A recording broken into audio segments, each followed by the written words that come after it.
Howdy, and welcome to another episode of Adult Onset Horsemanship. I'm your host, Daniel Dolphin.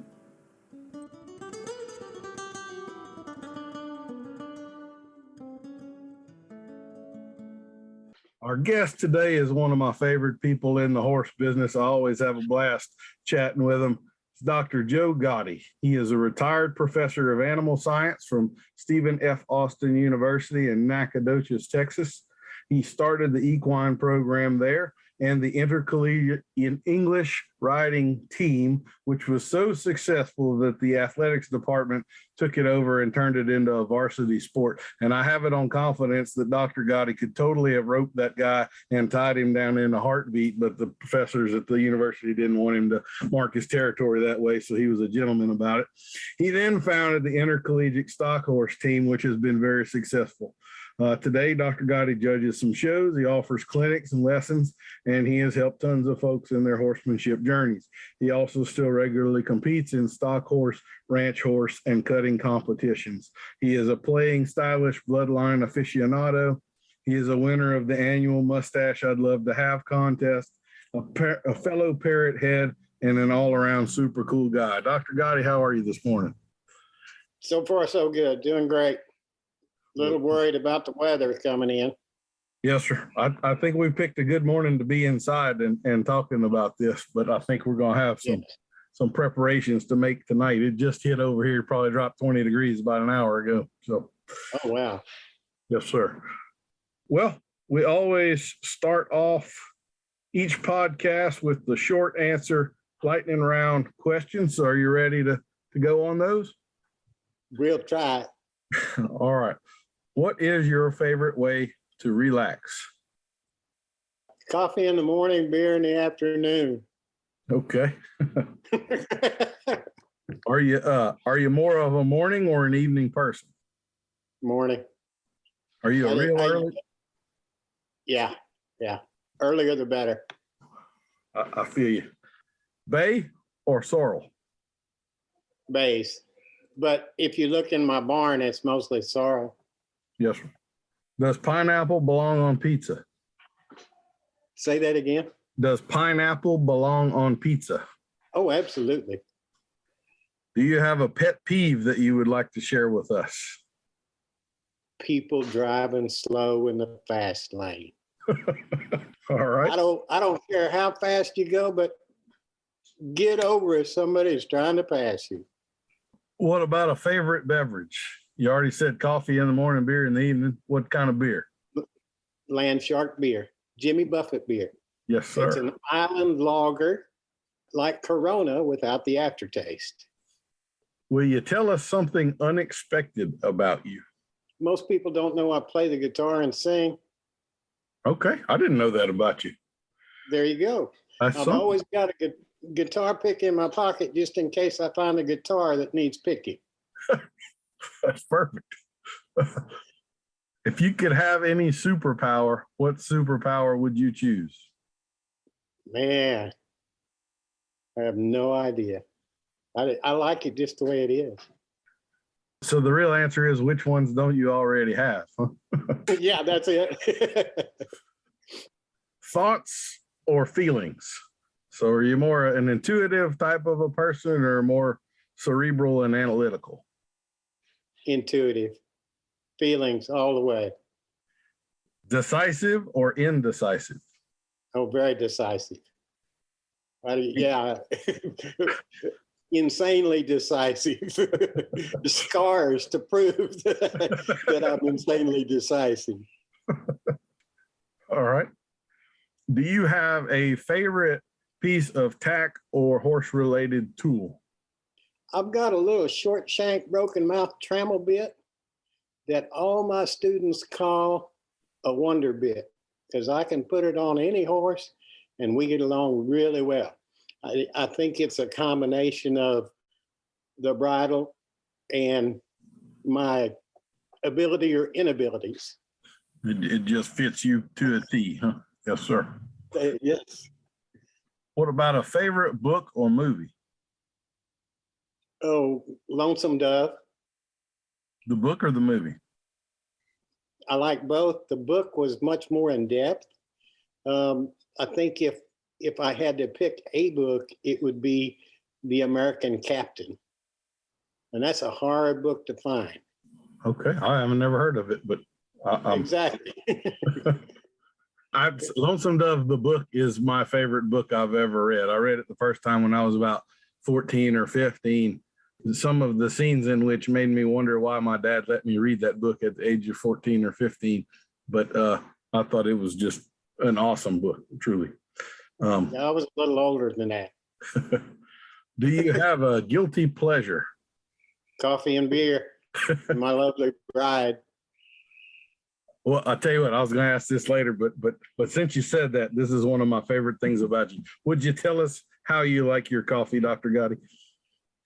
Just like my wife, sweet, hot, and blonde. God, you're my hero. All right. Well, the rest of that story is I used to drink black coffee when I was married to that old black-hearted woman. Now I drink coffee like my wife. We may have to edit that part out. What is your favorite dinosaur? Tyrannosaurus Rex. He knows what to do with his hands. And have you ever had a UFO encounter? No, sir. But I did stop for a covered wagon one night coming out of Flagstaff, Arizona on the interstate. For a covered wagon? Yeah. That was like on the interstate traveling down the road? It was crossing the interstate while I was driving. That's It was cool. late. I may have been sleep deprived. So I got a little similar story there. When I was in college, I was in block and bridle, and one of the big things that we would do is help out at the state fair in Shreveport every year. And a buddy of mine and I had been working the hog show for about 3 days, and just breaking up kids' fights or hog fights in the ring, and little kids hitting you with a little stick and all that stuff.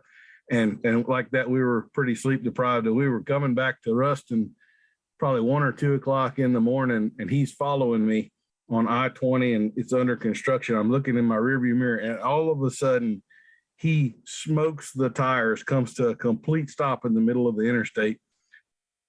And then he catches back up with me. We get there, and I ask him, why in the hell did you stop like that? He says, man, I swear I saw a hog run out in front of the truck. So many pigs on the brain for the last 3 days. I happened to be looking in my rearview mirror right at that instant. I can assure you there was no hog, but in his mind there was. Right. Well, I'm going to give you 212 points, Dr. Gotti. That's the high score on that game right there. Excellent job. And I have been wanting to ask you publicly the question about your coffee for a long time. So that's a bucket list item ticked off for me. Would you give us, in your own words, kind of the 30,000 foot view of your life with horses, how it got started and where it's come to now? Well, my earliest encounter, I was 4, staying at my grandparents' house for the summer. And they had a little barn and lot out back, and someone had rented it and put some horses in there. So I'd grab some grass. They had grass on the inside of the fence, but I'd grab some grass, crawl up on the fence, and when they'd reach over to get it, I'd slip over on them. No bridle, no halter, nothing. Just get on. And then I got really, really fortunate. I think I went to a Monty Foreman clinic up in Kansas City, and I had a horse that wouldn't pick up the left lead. And I went and watched. It was a 5-day clinic. I went and watched the first day and thought, hey, there's something here that I need. So I went back the second day with my horse, wouldn't pick up the left lead. So the instructor said, well, do this, do this, do this, boom, left lead. I thought, man.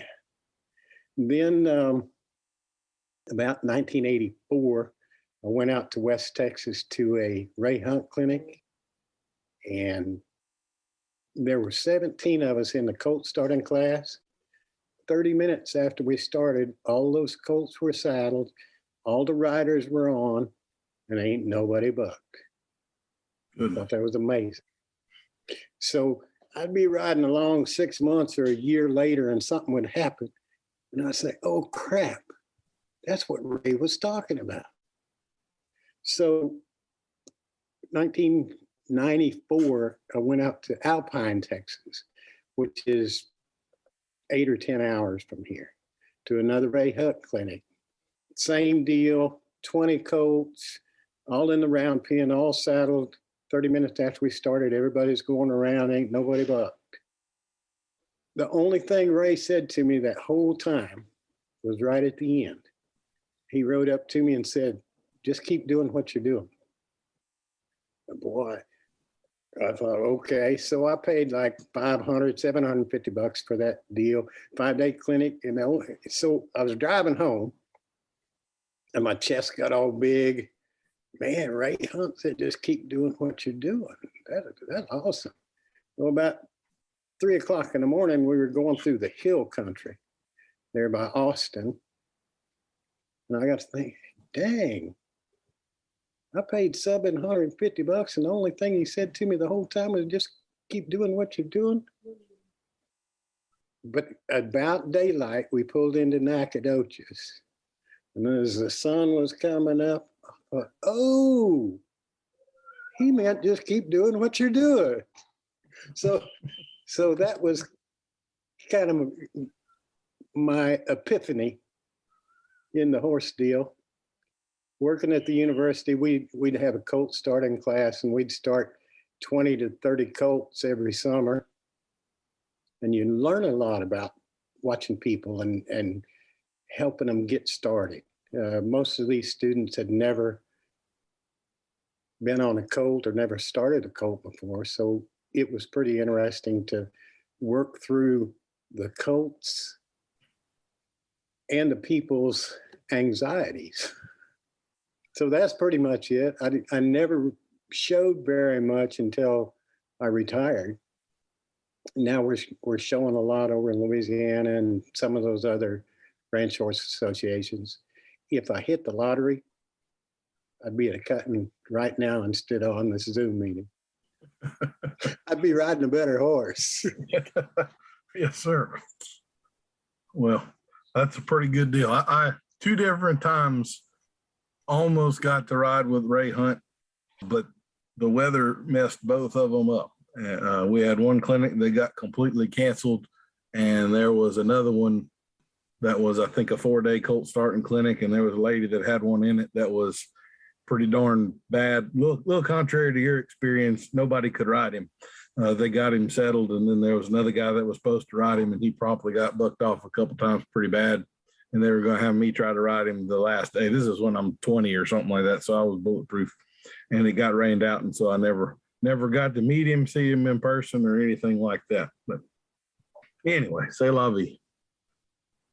So would you say from your perch as a professor and a lifelong horseman, are there any trends that you see in the industry? I mean, you've seen the 70s, the 80s, the 90s, the 2000s, and now into the teens and 220s. What differences would you say the industry has gone through in that period of time?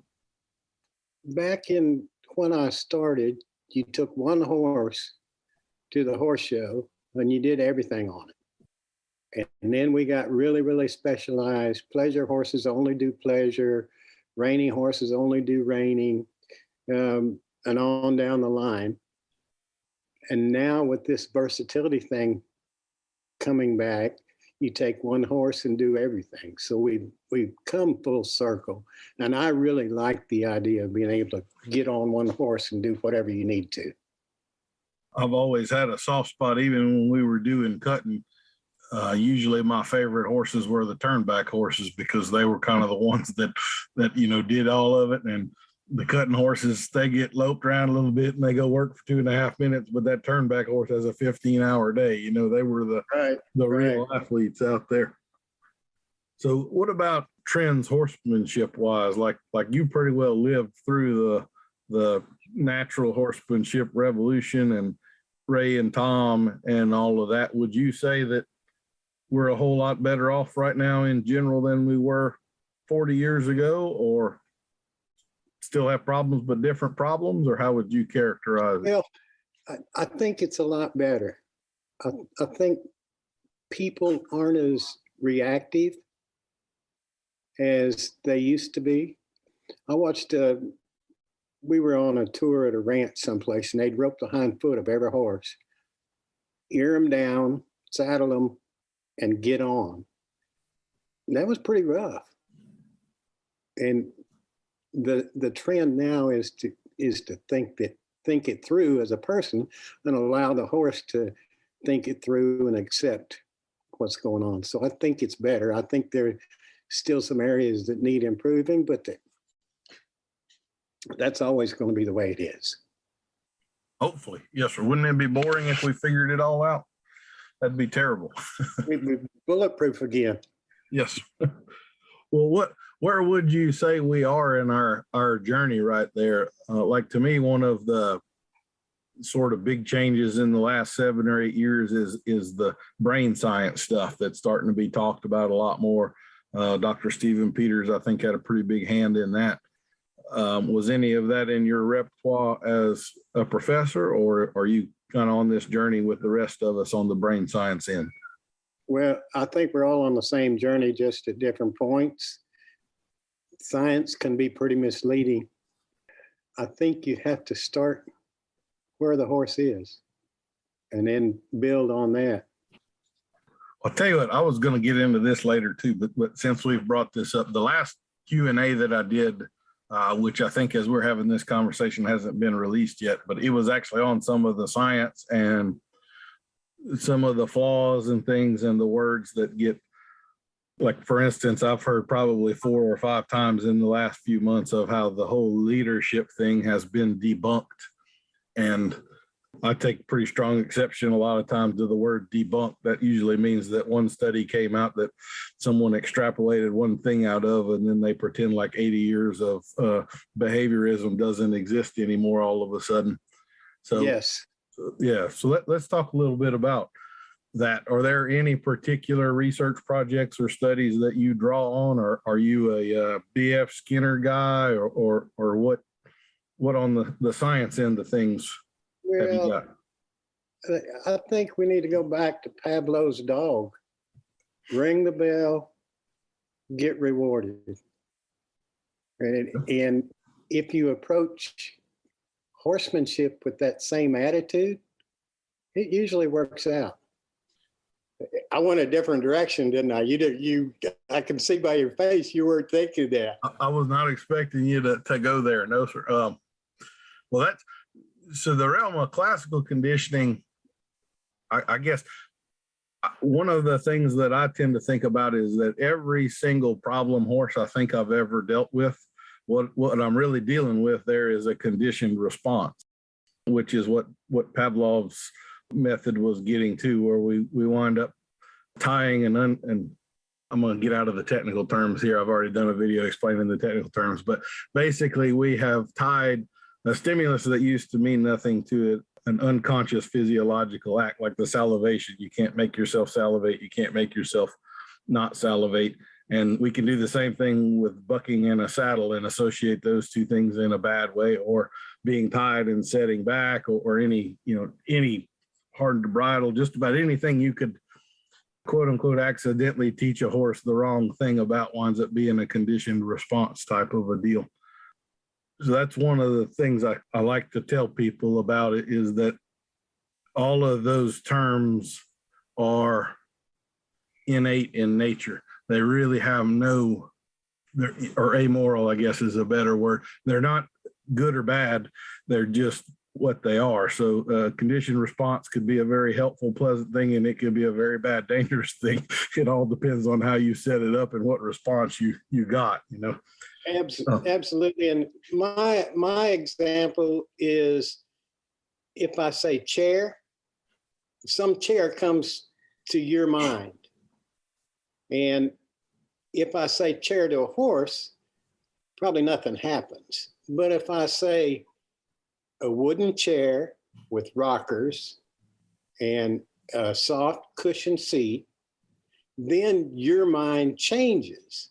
right? You went from whatever chair you had to now we're both looking at the same chair. And if I continue to extrapolate my description, pretty soon we've got the same chair in mind. And to me, that is exactly horse training. I couldn't agree more. Yes, sir. And just as you did, your chair gets more detailed and more complex. So does the training and the sophistication of the cues and the subtlety with which we can give them. That's a beautiful example. And 30 days from now, if you and I are talking and I say, hey, do you remember that chair we were talking about? Yes. You're looking at the rocking chair with the padded seat. And yeah, that's horse training. Yes, sir. Well, I know you've got a passel of kids and grandkids. How different is horse training from kid training in your mind? I find I do a lot better with the horses than I do with the kids. When I was in South Carolina, there was this guy named George Hyman, and he was a Georgia cracker. He had a horse trailer everywhere he went, had a horse in the back saddled with the slicker on the back, 3 or 4 catch ropes tied to the horse. He said, training horses and dogs and people is all the same. It's just harder to fool the horses and dogs. That's one of those things that I like when, and I know you've run across this too, but you might be explaining something behavioral wise to a person and then someone chipes in, but yeah, this is a thoroughbred. It doesn't work like that with the thoroughbred. And I'm sitting here thinking, well, you use these same principles to train a chicken or an octopus or a camel. So if it works with different species, I'm pretty sure it'll work with different breeds of horses too. Absolutely. So back to the industry trends and stuff. I brought up the neurochemistry and that type of a thing. What do you see the morph as being, from whatever period you choose to pick to where we are now? How do you view the industry and kind of our current trends? You mentioned the ranch versatility horse. What else are you seeing? Man, I don't know. That's fair enough. Yes, sir. My circle's pretty small. Okay. Well, how about I'll ask this in a little different way. Whatever you consider the average horse owner to be, where would you say that the average horse owner is weak and kind of those perennial problems that they all walk up to you and you got to fix this on just about everybody. So what sort of trends do you see there that most everybody needs to figure out and kind of get beyond? I understand that question. Generally, what I tell explained them, a better chair there, huh? there you go. Generally, what I tell them is do less and get more. Do less sooner. And that's philosophical, but it's also very mechanical. They can feel a fly. I looked, and I've been saying that a long time. I looked it up one time. A fly weighs between 17 and 29 milligrams. They can feel that. Mm-hmm. Why are we pulling on them? Once in a while, we'll pull on them to save our lives. Mostly, we don't need to. One of my favorite simplistic sayings is that everybody needs to pull less and kick more. Yeah. One of my first demo horses way back when, I thought I needed to be in front of people teaching them all of the wonderful things that I knew when I was all of 19 or 20 and thought I knew a whole lot of stuff. But I did actually train a horse where I could sit on him with slack in the reins, just relax with my hands up on the saddle horn, and I could squeeze the saddle horn, and he cued off of that to nod his head like he was saying yes. And my whole plan was, that never really came to fruition in front of crowds so much, but just the sheer fact that a horse could feel me tense my body to squeeze the saddle horn, feel that through me, through the saddle enough to take a cue off of it. That's a hell of a sensitive animal right there. And just like you say, we go around dragging 20 pounds on their mouth thinking we need to. It's kind of silly. So here's another topic for you. Chili. Beans or no beans? Yeah, I grew up in Kansas. We put beans in the chili. Is that going to get you hung while you're living in Texas, though? Is that going to be a problem? No, we'll be fine. The pineapple on pizza thing is mostly California people for whatever. That really ruffles some feathers. That's Texas's version, I guess, the beans and chili. I lived in California for a year. Maybe that's where I picked it up. There's a story I have been wanting to tell. I'm currently working on a book of short stories, and this is one that I'm going to write about, but I've been dying to say this, and the chili with beans thing prompts it out of me. But there was a cutting horse guy that I won't name, but he was an owner and one of the big wigs, the kind of guys that could drop 20 grand at a show and that kind of thing. And he had a bunch of the other big wigs over to his ranch. And when I say big wigs, like one of the families that was at his ranch was one of the 3 founding families of Taco Bell. So, we're not talking millions, we're talking hundreds of millions of dollars. Right. And his place is in North Louisiana, where one of the fairly traditional foods is chitlins. Are you familiar with what chitlins are? Sure. Okay, so Sure. For those that might not be, that basically you're taking the intestines of a pig and you clean them out the traditional ways. You take your shoes off and you run them between your toes with a water hose, and that's how you clean them out and everything. And then you stuff them with a meat and rice sort of a mixture, and you cook them and then you serve them up and cut in. They kind of make like sausages. So he does this for this group of obscenely rich people, but he makes one important distinction. To the mix of rice and meat, he adds whole kernel corn, and he cooks this up for them, and they bring it out and he serves it to this group of people, and they don't have any idea what they're eating. And about halfway through the meal, he starts describing to them what it is. And to me, the hilarity of, I usually can't get through this story without laughing so hard I can't tell the story. But these are horse and cow people who are now eating what they know to be an intestine and see whole kernel corn coming out the backside of it.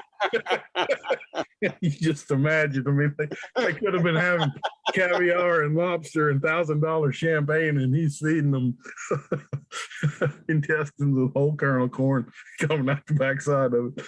I think that's one of the most beautiful things I've ever heard of, I think. That's a great story. I don't feel like I did a good job of telling it, but anyway, maybe the mental picture in somebody's mind will be a good one. Well, you've been doing a fair bit of judging the last few years. Why don't you tell us a little bit about that? Because I know I started judging a little bit too, and it had a greater effect on me and changed my stuff around more than I would have ever believed. So how has it affected you? I think it's really fun and exciting to be able to judge. What most of the time when I'm judging, I want to get on that horse and fix it. I know exactly what you mean. Yeah. You make a lot of contacts and get some clients out of the deal, and occasionally you get a chance to fix what you saw. Most riders in the stuff I judge, other than the open is good, but once you move past the open, there's a tremendous lack of knowledge. Maybe not skill, but knowledge. They just don't understand. How about this? One of the things that shocked me the most when I started judging was how many people apparently don't know the rules. Have you noticed? Oh, absolutely. Absolutely. They come in and ride the wrong pattern, or they just make basic, very unnecessary mistakes and wind up costing themselves. And I've always kind of felt like, as the judge, I'm sort of in there rooting for everybody, and I sure hate to have to ding them here or DQ them or whatever it requires. But it just astounds me how many people. I remember judging a trail class one time. I think everybody just watches the first person or the person in front of them in line. And that first person that came into this class messed something up in the order of the obstacles where I had to DQ them. And like 8 people followed the mama duck and all replicated the same mistake all the way through. I think it was only the last 2 or 3 people in the class that I didn't have to DQ. Well, I didn't feel like I could stop it in the middle and change it for anybody, but after the class was over, it's kind of like, hey, just so everybody in the show knows this, don't follow the person in front of you. They may have made a fatal error here. We've all been off pattern, even me occasionally. But I used to tell my students, it's not the horse's fault if you're off pattern. When I was learning this cutting thing and starting to go quite a bit, they called me Dr. Rule Book, because I had read the rule book and I'd studied the films and videos and knew what we were supposed to be doing. I couldn't always get it done, but I knew what the rules were. I do know just what you mean with wanting to jump on the horse and fix it. When I started doing lessons and clinics and stuff like that, I took me probably a year to get the urge out to just take the horse away from them and fix the problem and hand it back, before I realized that wasn't really what my job was anymore, you know. But yeah, and after the incident, my wife told me I couldn't get on anybody else's horse. Oh, I didn't realize that happened on someone else's horse. Oh yeah. Of course. Well, do you mind talking about that, or no? It'll be fine. I had gone to Stephenville to help a lady and her son with their horsemanship. We were going to spend the day, and she was having trouble. We were just getting started. She was having trouble with her horse. And I thought, well, she's just not being assertive enough. Here, let me hold my beer and let me get on. Was my attitude. I didn't have a beer at that point, but that was my attitude. I got on that horse and she blocked me off, which was just fine, except the fence was right there and she had to turn around and come back. And when she did, she stomped on my chest, broke 8 ribs in multiple places, flailed chest. I finished the lesson. Then it took me about 30 minutes to get to the car. Went to the Stephenville ER. They give me 4 shots of morphine, charged me $8,000, put me on a helicopter, $65,000, flew to Fort Worth, was there for 5 days in ICU. They plated 4 of those ribs. They used 41 screws. The screws cost $1,100 a piece. So in there for 5 days, $123,000. In February 23rd will be a year, and I'm good. I'm back to where I need to be. Yes, sir. Both physically and mentally. That deals like that to kind of back up your mental position a little bit. Yes, sir. I do know what you mean. When I was 19, I had a horse flip over on me and stuck the saddle horn in my thigh. It was an old colt breaking saddle with no leather on the horn, so it was just a steel stud about the size of a quarter, and almost severed 2 of my quadriceps. You could literally have taken a beer can and put it down into my thigh all the way to the bone. I have some great Polaroids of it, and I had to drag myself about 3/4 of a mile out of the woods back to the barn. It so happened that happened when my boss was at the futurity. So I was there all alone by myself.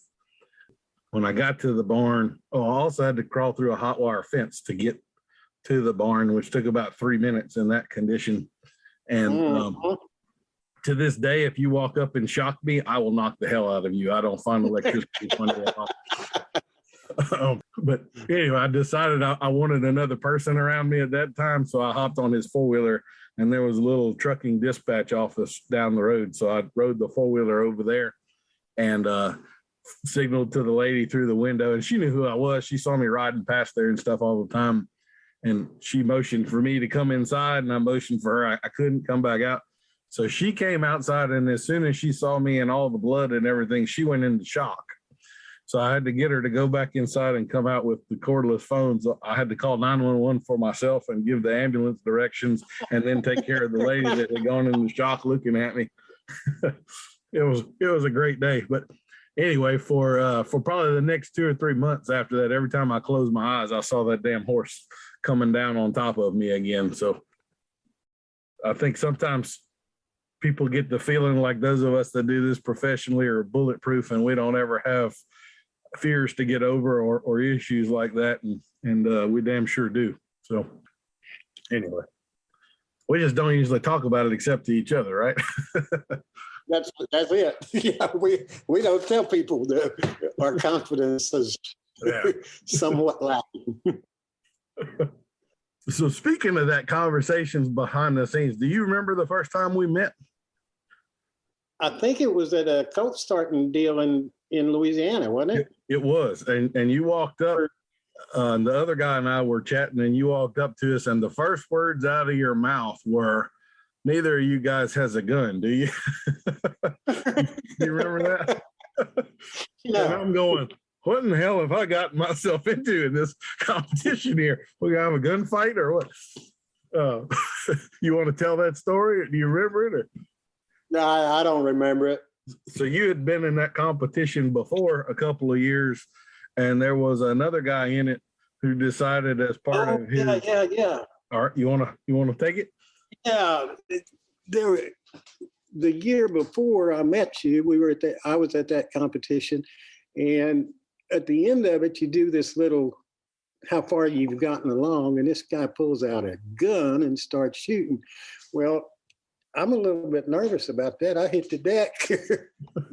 So that prompted the question to you two guys, you and Jay, about did anybody have a gun? Yeah.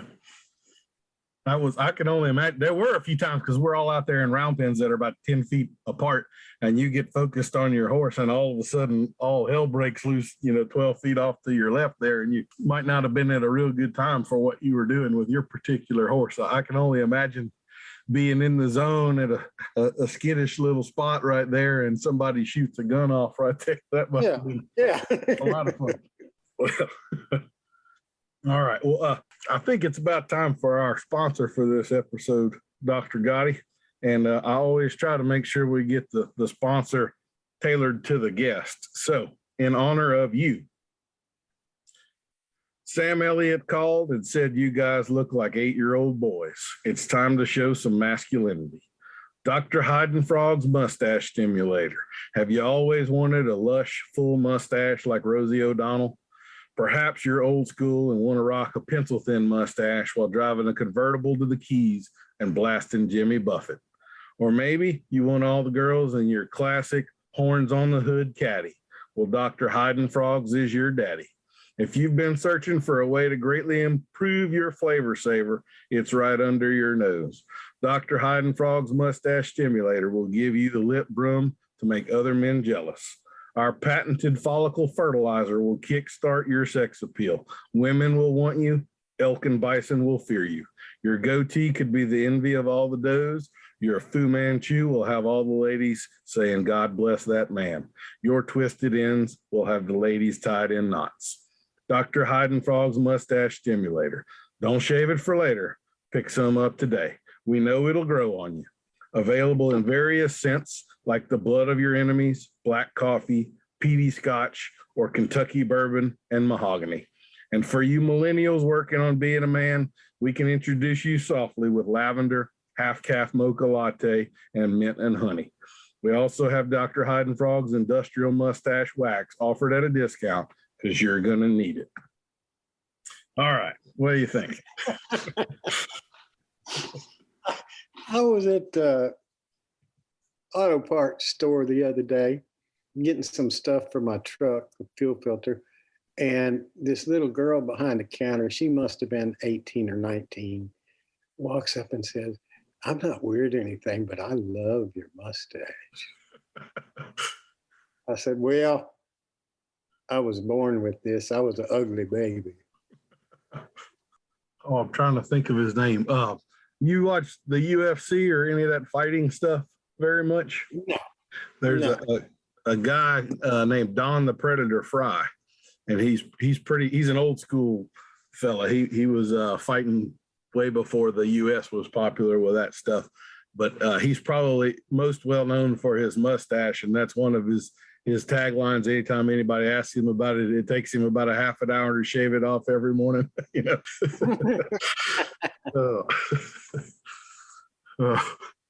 Well, what about, I threw Jimmy Buffett in the commercial there for you. I know we're both parrot heads. Tell me a Jimmy Buffett story. Have you got anything? Yes, a group of professors and I went to Dallas to watch Jimmy Buffett, and we took a young man with us. His name was Michael Love. He was African American, and he had never seen anything like Jimmy Buffett. We had some beverages on the way up there, and got our seats. We were having a big time. Pretty soon, we looked down in front of the stage, and there was Micah. He had put on a Pepsi vest and just walked right up to the front of the stage. It was amazing. We still talk about Micah and his Jimmy Buffett experience. That's the confident clipboard theory, huh? It look like you belong there and no one will question you. You can get anywhere you want, huh? That's right. I always thought I was probably born to be Jimmy Buffett's son-in-law. I think I'd have made him a hell of a son-in-law, but it just never worked out that way. We have a lot of similar interests. Have you ever read any of his books? A Salty Piece of Land or anything? He's really quite the talented author too. I like all of his stuff. So anyway. We'd gone to Houston to a concert, and one of my friends said, "Man, he has so much energy on stage." I said, "Damn it, Miles. Look at that shirt. He only works 3 days a week." I kind of wonder about him. Like that man has amassed a hell of an empire. He owns hotels, casinos. There's no way he's as laid back in the background as he portrays. He's got to be pretty busy with all of that stuff, I would think, or very trusting with his management team. One of the two. Well, he tells a story about Hawaiian shirts, that he was up in Michigan someplace and went into the Army surplus store because that's where they had Hawaiian shirts. "Oh yeah, we see," the proprietor said, "Yeah, we sell out of these every time you come to town." He said, "Maybe I ought to get in the shirt business." A seed was planted that day, huh? Yes. I think he'd be a hell of a fun guy to kick around with for a weekend. There's no telling what you might do or where you might go. Well, I guess I would say most of your niche, I think of you as sort of a cutting and ranch horse guy and sort of cattle involved sort of thing. Is that fair to say? Is that your favorite part of the horse deal, or? Yes, absolutely. I really like the cutting thing, but it's so money driven, and the elite are pretty elite. It's hard to break into that top row. One of the things that I loved about cutting was that it was not nearly as fad driven. You know, if you look at a pleasure horse in the 80s, the 90s, the 2000s, the 2010s, it'd be a different picture every single time as far as what fad is going and influencing. Reining horses would be the same way. Cutting horses really aren't. You know, they pretty much are doing their thing. Well, after the 80s anyway, there really hadn't been that many changes to me. They're using these bonnets now in their training program to keep that head lower and lower and lower. And I'm not sure that's a good thing. Yes. I mean, it looks pretty, but how do you get there? I can't say I have much experience. I didn't know back when I was doing it, there were a couple of trainers, like the cable bonnet you're talking about, you know? Yeah. Well, yeah. I didn't want to say brain chain. Yes, sir. Yeah. But I would say I knew a couple of guys. I'm not going to name them, but I can think of specifically who they were. And they were more the weekend warrior, older horse type of deal where sometimes you get a horse that's a little soured or he's not winning and you got to do something to bump him into the top 10 or whatever. Like I actually have to say a lot of what people tend to say are the flaws of the young horse futurity game and all. My experience is very contrary to that. Like there were loads of 2-year-olds that I started that are still rolling right now that are in their 20s. Like right. I haven't seen nearly the unsound that everybody says, you know, those futurity horses, by the time they're 6, they're done. I don't find that to be in any way, shape, or form true. In fact, in my world, when horse slaughter got banned in 2007, I started getting a bunch of older horses into break. I mean, like 8-year-olds, 10-year-olds. Wow. And I have had, you know, I don't have data behind this. This is just my anecdotal memory, but I've had way more trouble keeping those older horses getting started sound than I ever did with the 2-year-olds. Well, I think if you look at the research data, the bone formation and growth is stimulated by exercise. So yes, sir. One of the trends that the cutters are doing that I'm a little iffy about is injections of 2-year-olds, hock injections. I'm not sure that's the right thing to do. I've got a playing stylish horse that's 22 now. I started injecting him when he was 20, not because he needed it, just because I thought he might need it. Yes, sir. So like I'll say on that end, it used to not be a real uncommon thing for 2-year-olds, usually toward the end of their year when you're stepping things up and getting them ready to be a 3-year-old in a bridle around the corner there. Usually the really good ones would need an injection at that point in time. Mm-hmm. One adjustment that I made is I stopped loping them to warm them up. I started just long trotting and not doing near as much warm up. It really was more, I was trying to work them fresher. That was the bigger thing, and kind of get them under control without having 45 minutes of wearing them out first, you know. So we just trot around 2 or 3 circles each way. My hock injections went down like 75%. Oh wow! I think the loping circles is what tears them down. I don't think it's working cattle at all. I think it's loping all those damn circles. I really believe that. I'd love to see a study on it of some kind, but I mean, it made a not like a 5% difference, like a 75% difference, you know. So that's amazing. And if your cutter has to lope, you aren't going to win anyway. That's another, like that. Some of those weekend warrior guys. There was one trainer in particular. I never worked for him, but he hired me to come lope for him at shows a time or two. And I mean, he had horses that you would literally lope 3 hours nonstop. Yeah. And then he would go show them. And I was just thinking, like, damn. And if I got to do that to show a horse, I don't want any part of that. That's absurd. I mean, I understand getting them a little sweat going or something like that, it's blood pumping, but damn, 3 hours to go show one for 2 minutes is in a direction I want to travel in, you know? So absolutely. Anyway, but what we were talking about, the fads, I have always found cutting to be political as hell. I mean, you get to a point where you can judge the run as good as the judges are, and you get somebody without a name who goes in there on a no-name horse, and they'll mark a 72 for the same thing they'd mark a famous guy 74, and there's really no way to get that out of the system. That's just it's kind of built into it, you know. Or they know so and so's making a run this year on that stallion, and he's going to drop $100,000 in the process, so we're going to help him out a little bit. He needs to boost his winnings this weekend or whatever, and the rest of you are just donating to the cause without consent. Yes, yeah. Kind of like taxes. Yeah, I was never real big on those aspects of it.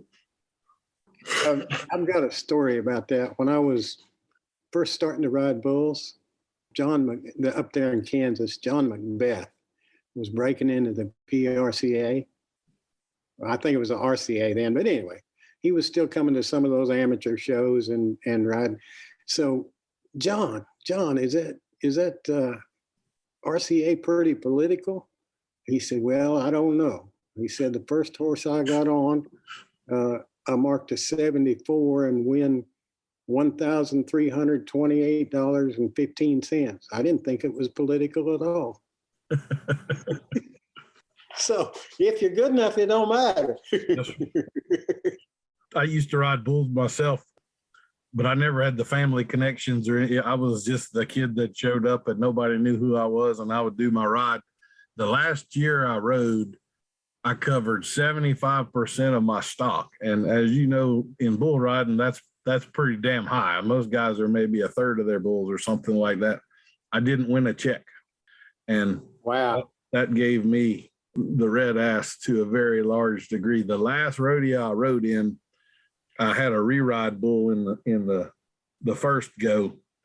And the guy that had the bull before me marked, I don't know, 74 or something like that on him, but like barely got him covered. He didn't get bucked off, but definitely had no spur and no extra thing.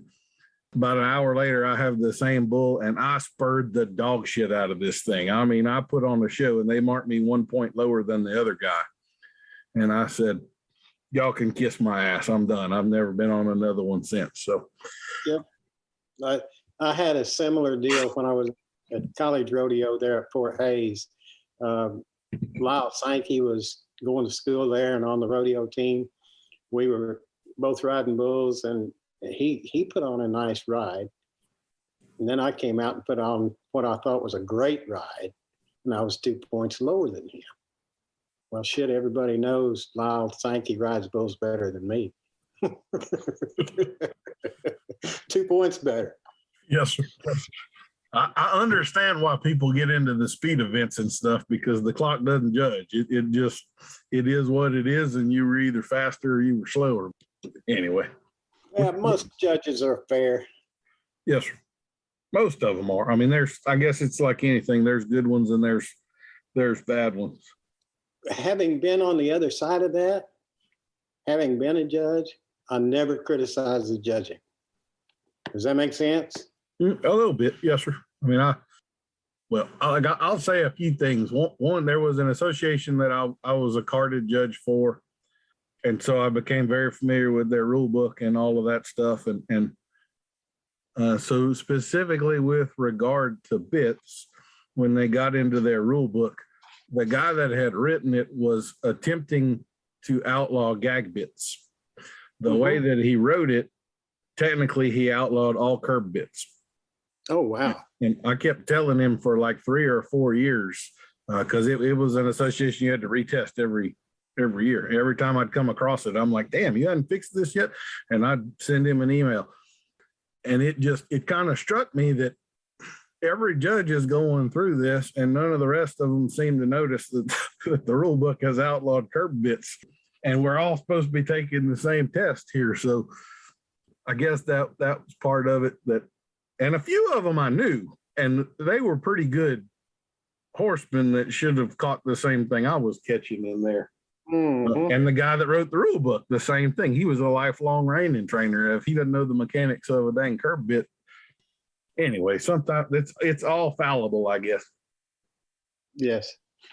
He did eventually change it. So why don't you tell us a little bit about your days at Stephen F. Austin and starting up the Intercollegiate Rodeo Team and the English group and all of that stuff? Because I don't know if a lot of people might not know you, but you're one of these, you're as cowboy looking can be. So you out there judging a bunch of young girls on hunters is not where someone would expect to see you. So how did that go?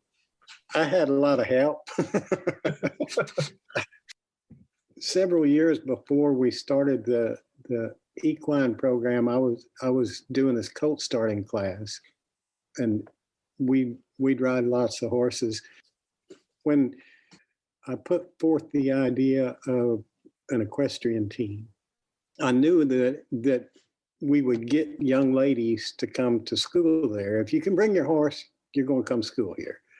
Well, every one of them is going to bring a hairy-legged boy with them, so I was getting 2 for 1. I found that most of the guys would not be on the ranch horse team or the equestrian team. Their ego was too fragile. They let them girls beat them, and now I ain't doing that no more. But they would still come and hang out at the barn with their. I mean, if you got 15 or 20 girls out there, them boys are going to hang around. Find that spot, yes, sir. So anyway, we started the Intercollegiate Horse Show Association with like 5 or 6 girls, and had grown it to 30 when I pitched the idea to the athletic department. You know, I said, we'll have 25 girls the first year, because I already had 30. I knew if I could get 25, we'll have 50 the second year and 100 the third year. And I said, isn't there like a Title 9 or Title 11 or something where if we add another female sport, you can add another male sport, like baseball? I had already talked to one of the Board of Regents. He had gone through SFA on a baseball scholarship, but they had to do away with it because of the Title 11 thing. So anyway, I had already tilled the ground and planted the seed, and so it was pretty well received. My thought there was, I'll teach 1 or 2 classes at the university and coach the varsity team the rest of the time. Well, they hired a young lady from Georgia to be the varsity team coach, yeah. And she hired one of the first graduate from SFA's equine program to be her English assistant riding instructor. So they rocked along there for 3 years, and at the end of 3 years, they only had 25 young ladies. And that wouldn't support the baseball team, so they disbanded the program. Oh, dang. Well, took up bowling and golf instead. Well, they were, athletic department was real classy in the way that they disbanded the team. They gave all those girls the scholarships throughout their career. They gave us all the horses and the budget that they were using for the horses. So we got a big influx of horses and money. Dang. It wasn't enough. It wasn't enough. Never enough money when you got horses. But once we got that, I had already started a ranch horse team with kind of some of the school horses, riding horses. But now we had these good reiners and English horses that we could use to show. So that we showed, my team showed university horses, and most of them were pretty nice. That sounds like a good deal there. I was trying to pick a fight between you and the athletic department, but it sounds like you were on the other side of that than I was figuring. So, well, anyway. I was pretty disappointed when they didn't pick me as the coach, but somebody was looking out for me. I didn't need to be the coach of that deal. It worked out better this way. Yes, sir. Well, we seem to be. You familiar with the Pareto principle? Basically, it's that the big things tend to get bigger and the smaller things tend to get smaller, and it's actually an economics principle, but it applies throughout universe. So if you look in a forest, the top 10% of the trees have 90% of all of the biomass of the forest. In the universe, it's something like the top 3%. The 3% largest stars contain 99% of all of the mass in the entire universe, something like that. And it's the same way in economics. The billionaires get richer while the little people struggle more and more and more and more. And I'm seeing that principle at work right now in the equine programs in the colleges. The mid to small colleges are struggling and dwindling, and the ones like Florida and Texas A&M and Colorado State are we're going to wind up where we've got 6 equine colleges in the whole country. If you want to be in an equine degree, you're going to have to go to one of those. But the like we used to have 4 here in the state of Louisiana. I think we're going to be down to 2 here real quick. So anyway, it's the way it goes, I guess. And I have to say, I have some of my experience as a professional with the college kids that graduate in equine science. I have found that a lot of them need more horse handling. You know, that's I can remember I had an apprentice that worked for me, and when she graduated, I went to visit her, and they were having a demonstration, and this was, I won't name it, but it's a horse college. Like every single person on that campus is there to ride. And I mean, they had seniors loping around on the wrong lead, had no idea that they were on the wrong lead. And I was thinking, how in the hell do you graduate with a degree in equine science from a horse college and you don't know your leads yet, you know? Maybe they were cantering. Yes, sir. I don't think it was on purpose. I'm pretty sure it was, but anyway, I doubt your kids were in that shape, but that was one of the things I was really fortunate for. I went to Louisiana Tech, and we really did get a lot of hands-on time with the animals and all. And I usually go back there and do a clinic or two a year. And I always tell them, if you aren't hands-on with the horses out here, you need a horse job out there, and you need to walk like a duck and quack like a duck and smell like a duck, because when you go for a job interview, I'm going to know within 10 seconds whether I have to babysit you on a horse farm or not. You know, you better be, you better be able to lead a horse over there and look like you know what you're doing. In that colt starting class, the third day I'd take them out of the arena. I had several outriders. The anxiety level got pretty high, but mostly we did okay. My colt starting clinics, I'm not near as quick as Ray Hunt. It probably takes us half the day to get everybody saddled and everything. I have no idea how he did that quickly. And I top at 8. I have no idea how he keep it. I would be terrified with 17 people on colts. I don't have that many eyes to watch everybody, you know. But the final day of it, one of the graduating steps is we will have all the colts with riders in the arena, and one of them will be dragging a tarp on a rope behind it and lope in and out all the horses, getting closer and closer until it's dragging the tarp across the hocks of all these colts. And I kind of figure, if you've been playing with this horse for 4 days and you wind up loping around dragging a tarp, and you can sit on him with slack in the reins, and someone buzzes past you and catches your butt with a tarp and your colt stands there, then you probably have the confidence to go through whatever else the world might throw at you, and you'll be okay about it, you know. You bet. Where were y'all getting the colts for that class? Did y'all have colts born on the place enough to supply that, or were y'all taking outside horses in? Or there towards the last, we had our own colts, but mostly it was just community people sending us horses. Okay. So what about, sir, go ahead. There was this older gentleman that used to send us 1 or 2 colts every year, the fillies that he was going to put in his broodmare band.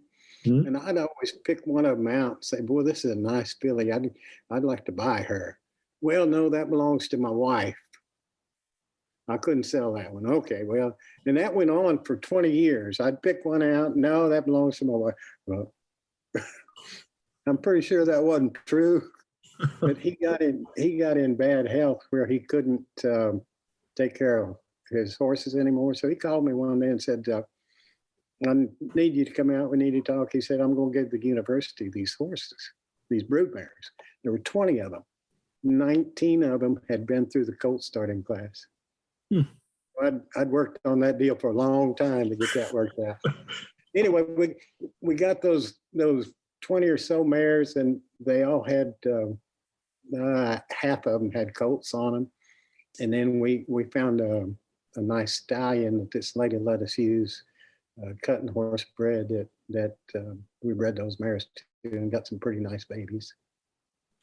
Well, that sounds like a pretty darn good deal for the university right there. I would love to see one of them. Stephen F. Austin isn't that far away. I would love to see one with a real thriving equine program somewhere in the neighborhood. We've got McNeese around here, but I think they're more rodeo type, run fast sort of stuff.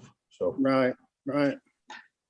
Were y'all involved in very much research at Stephen F. Austin? Were y'all doing any feed trials or foreman type stuff or any sort of academic research there? A little bit, not much. Purina did a senior equine study with us like 2 or 3 times, but mostly no. Mostly we just rode horses. Don't throw me in the briar patch. That's not a bad way to be. Yes, sir. Well, why don't we, if you don't mind, shall we jump back into the topic of research a little bit, and maybe you could offer some tips or hints or resources of, I think a decent number of my following are people that are interested in that type of a thing. And so what are your thoughts? When I say research for average horse people, you don't seem to be cringing too hard back there. And I know you have commented with me before that probably the average person would have a pretty hard time reading one of these papers and making heads or tails of it. And I do completely agree with that.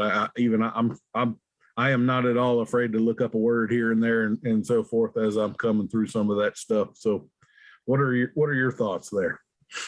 Well, I think we've got a tremendous program of basic research by the major land grant universities, and then the extension service that is charged with getting that information out to the public. So there's an avenue there that makes that learnable. Most of the basic research is beyond, for lack of a better term, layman understanding, but that's what the extension specialists are for. So to disseminate that information. So I would say I don't know exactly how to say this, and I don't mean it in any egotistical way, but I've kind of placed myself as a bullshit detector on some of this stuff, and I try to ring the alarm sometimes when some of the ridiculous research comes out. So like I see research a decent bit where when you read the stuff, it's fairly evident that we're not dealing with an unbiased source there, that there was kind of an agenda behind this one or something like that. What are your thoughts on that? I mean, research is a broad term. It like you named land grant universities and all, and so in practice or in theory there we're talking about reputable sources, but that isn't necessarily where all research comes from. So well, absolutely. And the point of research is it repeatable? All right, you do this trial as a feed company and say, oh, this Super X feed is fabulous. Well, let me as a researcher take that same trial and see if I can replicate it. The problem with horse research is that it's very, very expensive, and most of the research involves very few numbers, right? Like we had 5 horses in this trial and 5 horses in this trial. Well, it's relatively easy to extrapolate beyond the data. yes, sir. That's not a significant sample size. Yes, sir. What about other, like I would say there are a few infamous research papers that I could point to where one particular study started a trend and maybe more was drawn out of it than should be. Like I would, one of the very recent and famous examples of that would be the Mustang hoof barefoot horse theory, where they had taking these Mustangs and looking at where the hooves and so forth, and then basically saying that all horses in all environments and under all nutritional loads and under all exercise loads need to replicate this because this is the model for the rest of us. And I don't think that holds up to very much scrutiny. Have you seen many of those other type of things, or could you give us an example? And I think that's a prime example of extrapolating beyond the data, where Mustangs are in a unique environment. They long trot 25 miles to get to water. Most of the domestic horses are in a stall at least half their life, never have to work. They're overfat. It's apples and oranges. Yes. There was another one that was done. This was in Australia, but they took a group of horses from the desert environment and brought them to a boggy environment. There were feral horses.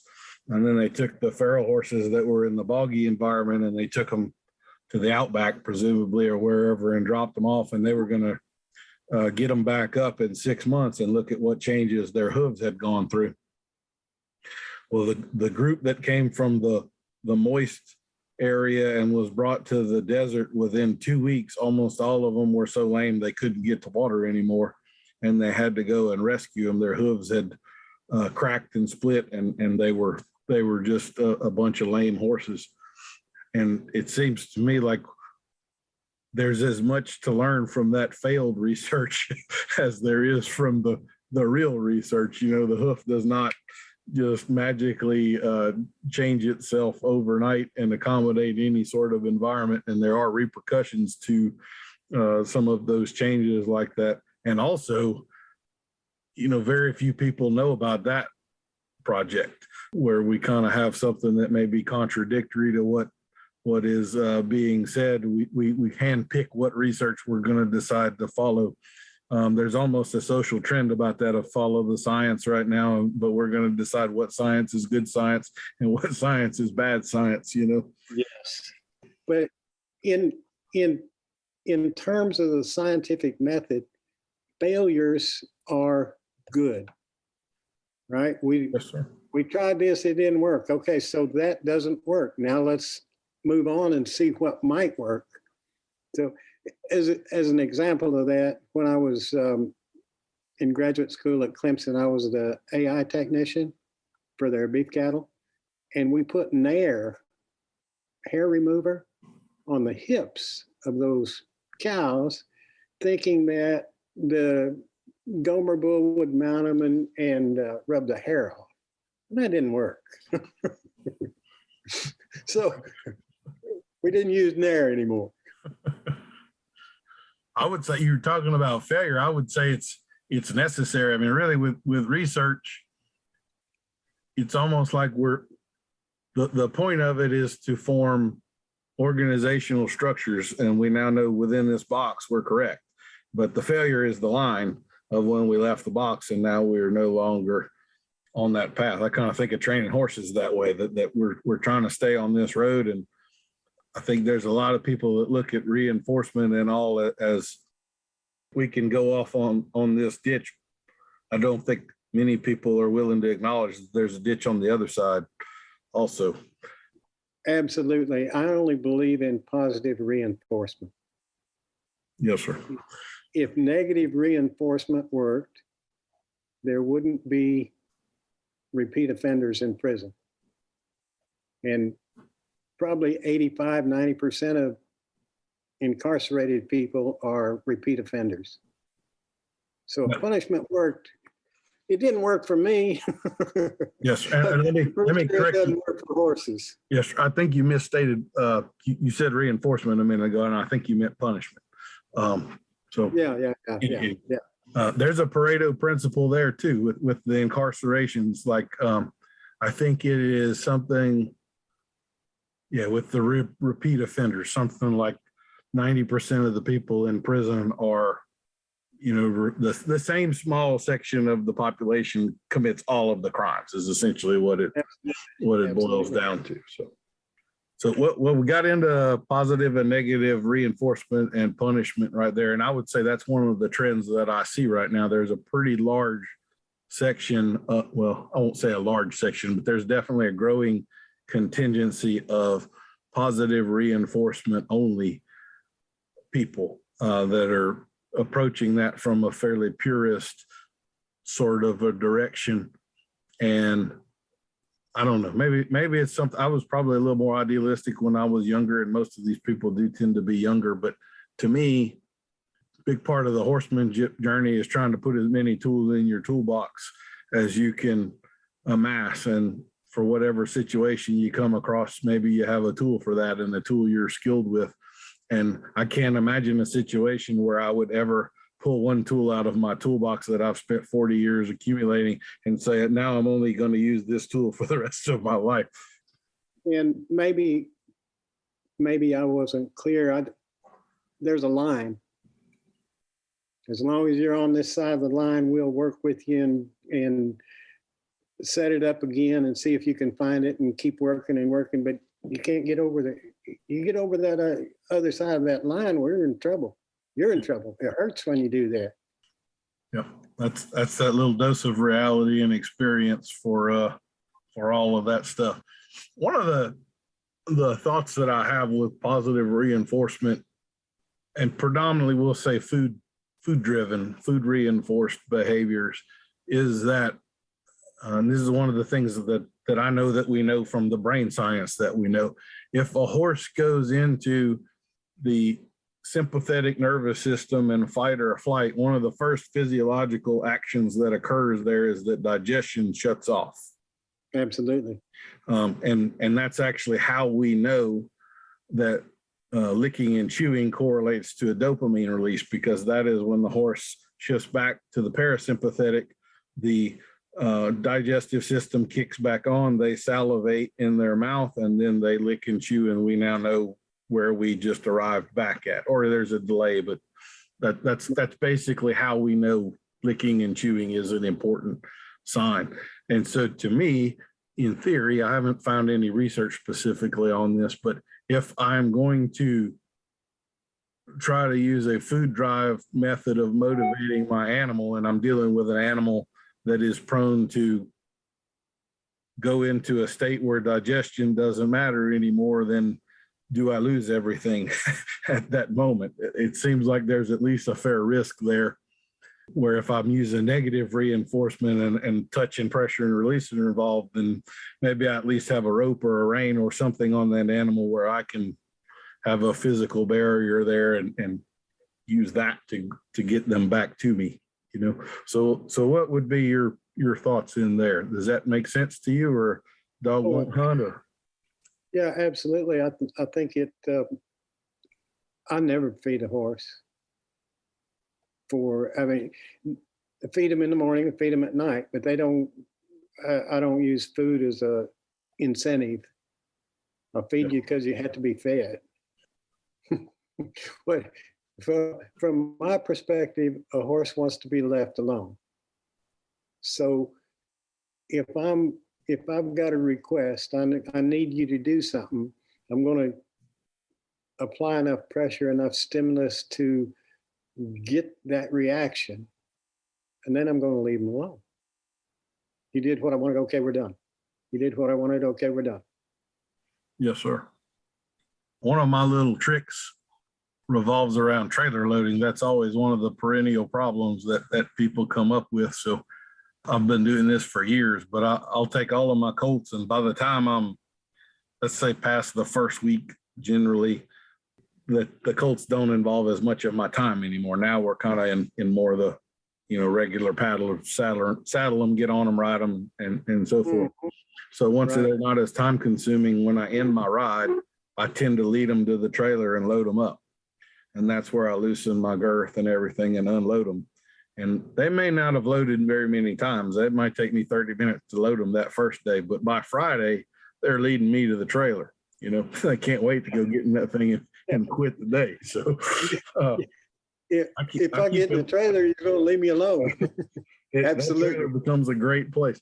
I keep an old stock trailer out in the pasture, and all summer long, the gates are open. I'll have horses just randomly go load up in that. There'll be 3 of them just standing in there in the middle of the day, So the trailer is a good place to my horses. Mm-hmm. And I don't have to give them cookies or carrots or apples or anything to get them in there. Well, with regard to the lessons and the clinics and stuff that you're doing right now, why don't you tell us a little bit about that? What does your average day look like? I give lessons 2 or 3 days a week, 3 or 4 clients a day. They either bring their horse or ride one of mine, and just the horsemanship journey, just trying to improve our skills. And do you have a sort of a group that goes to shows with you that you're helping out and that sort of thing? It seems like it. Yeah.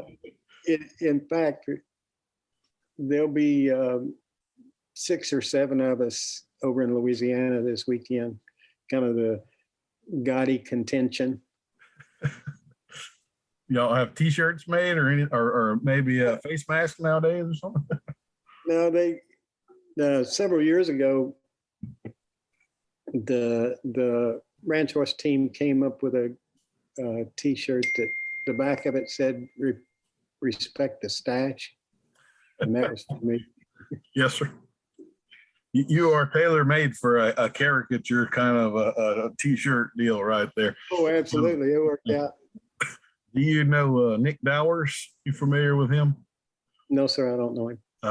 He won Road to the Horse a few years ago, but he has kind of a not quite a pencil thin mustache, but then the little soul patch right in the center. And he made that into his T-shirt design, and the guy could never shave for the rest of his life. But I mean, it's you know exactly who the hell that is. You know, it's perfect. Well, I guess I kind of have one final question for you, if there's nothing else that you want to talk about, and that is, what does success in the horse business look like to you? I think success in the horse business is being able to progress in your journey as a horseman. It doesn't matter where you are, where you start, or how far you've gone. Success is progressing. I want to be better today than I was yesterday. I want to be better tomorrow than I am today.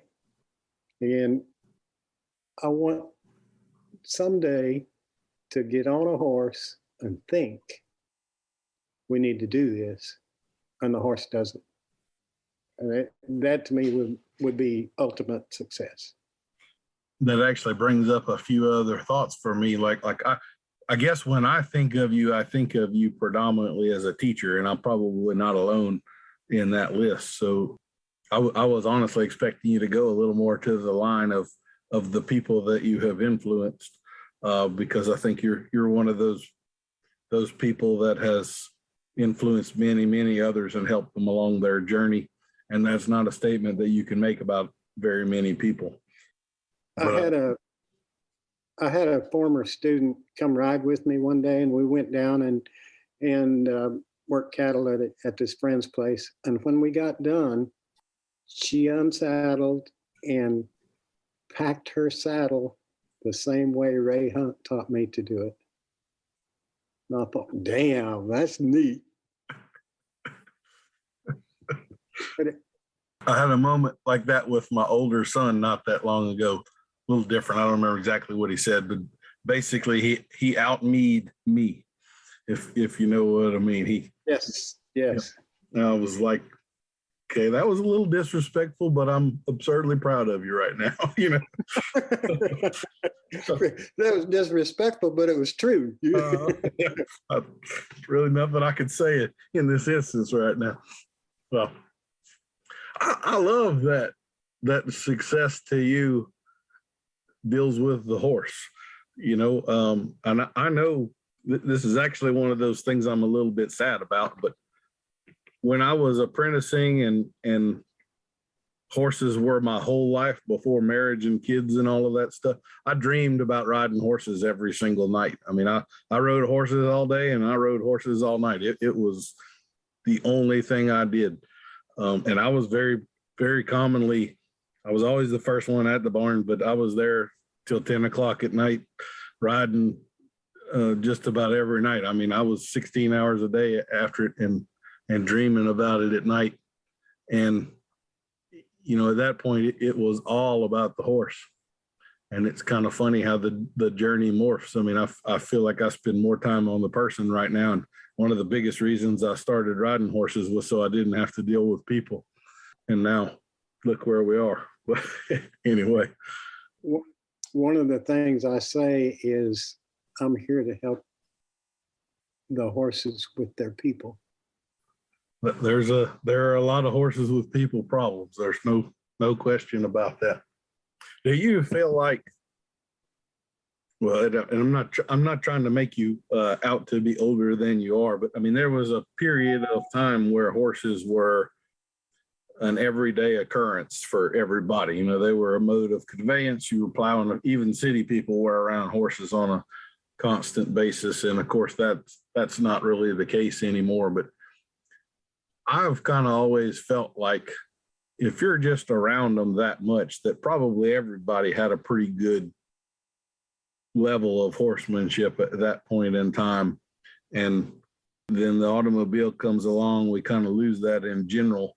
But I'm not so sure that what we're having in this horsemanship revolution is really new. I think we're just kind of coming full circle back to something that was maybe a little more common years and years ago. Maybe we have some better methodologies now than what they had at that point in time. But like, for instance, just the ability to read a horse, I would bet that most people could do that pretty well 150 years ago, where that's one of the things a lot of our customers struggle with in this day and age. I'm probably just rambling. I'm sorry. No, I totally agree with that. You are what you live. And they lived with horses.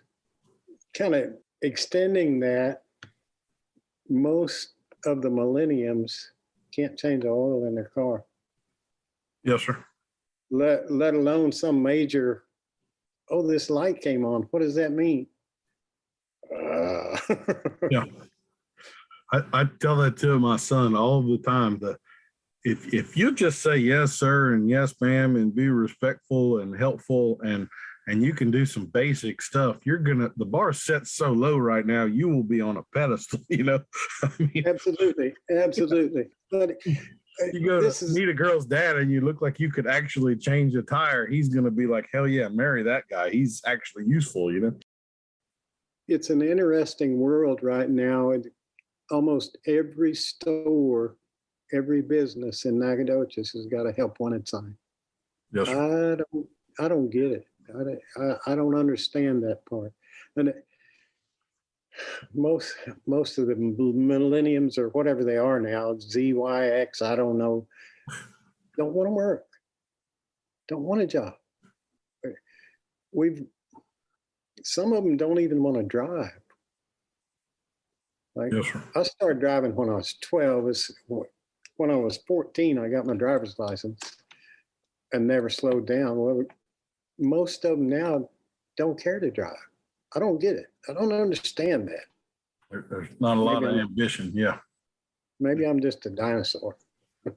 Well, I don't know. I've definitely, I think of some of the things that my buddies and I did and that my parents let us do, you know, and as I'm sitting here with a 15-year-old now, I'm just going, how in the hell if I was like that when I was 15, how did they look at me and think, yeah, it's okay to let him go do that? You know, it just blows my mind. It's like kids these days, it's like, well, hang on a second. We didn't have cell phones. We didn't have videos. Most of the stuff we did, they didn't know about. Well, a lot. So I was from a very rural town in the northeast corner of Louisiana. We had a foreign exchange student that I took on a date. I was 15 or 16. She lived right across the state line in Arkansas. And then it was about 45 minutes from there to Greenville, Mississippi. That was where the first restaurant was. And my parents allowed me to go to 3 states with a girl from Denmark at the age of 15 or 16, have dinner, and then come back. I mean, just telling that story sounds completely, and nobody thought anything about it, you know? I mean. Right.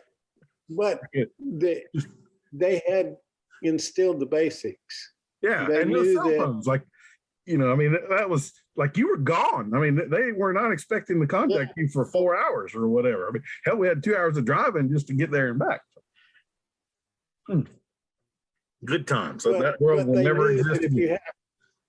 Yeah, that's right. They knew that if you had a flat tire, you'd know how to change it. I would have been just fine. Yeah, they knew that you'd watch the gas gauge and not run out of gas. Yeah.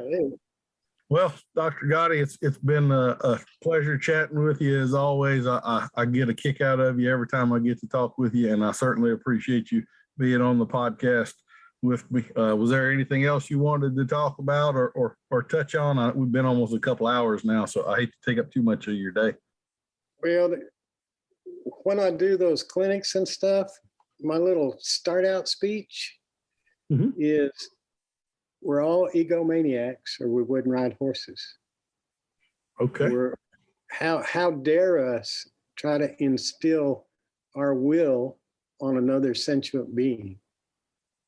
We're micromanagers and we're perfectionists. And all three of those things are exactly the opposite of the horse. The horse is only right here, right now. So for the next little while in this clinic, let's use the Jimmy Buffett philosophy. We don't need to get every note right.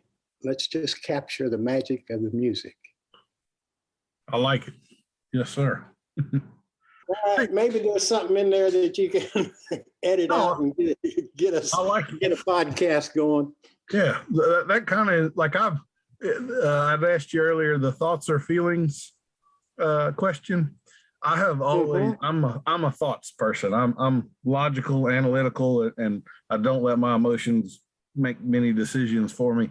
And that honestly is what I hear when you say that. Like all of a person's natural tendencies, your feelings are taking you in the wrong direction here. So your brain needs to recognize that and override it and make a conscious decision to go this way instead.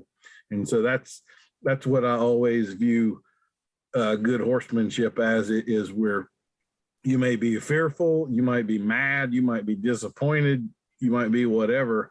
And your challenge is to be conscious of it and then override it and do what you're supposed to do regardless. Capture the magic. Yeah. Yeah. That's it. All right. Well. All right, man. Thanks so much. Thank you. Y'all take care. Yes, sir. Bye. We'll see you next week for another episode of Adult Onset Horsemanship. I've been your host, Daniel Dolphin.